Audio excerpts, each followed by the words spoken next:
જન્મતા વેદ જો સૂર્યને ગળી જતો હોય તો કેવડી ઉર્જા હશે એનામાં.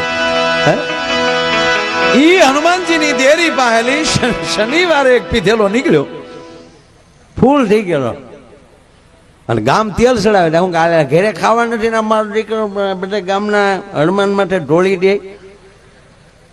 એટલે આવીને કીધું, એ હાલો નીકળો બધા ભાગવા. પેલા ગામના કે તો આ ભાગ્યા ભાઈ. છેલ્લે પૂંજારી બે કૂતર્યા વહી ગયા.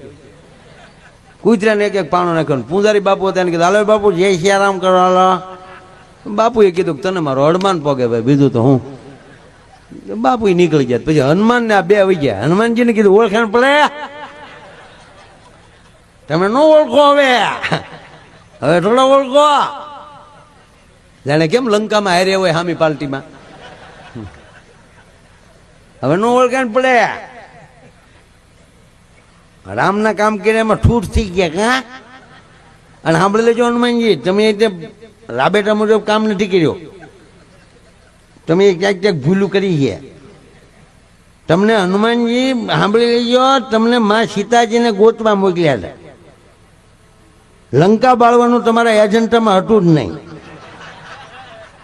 આ તમે પ્રોટો ભંગ કર્યો, નિયમને બંધારણને ટપી ગયા છો અને પછી તમે લંકા બાળી દીધી. સાંભળી લેજો, સારું કામ નથી કર્યું, હોનાની હતી.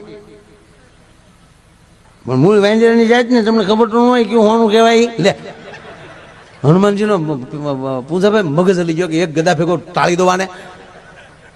પણ હનુમાનજી નહીં ઈચ્છું રાવણ માર્યા પછી આવા લુખેશને મારીએ તેમાં આપણી આબરૂ નહીં કાંઈ.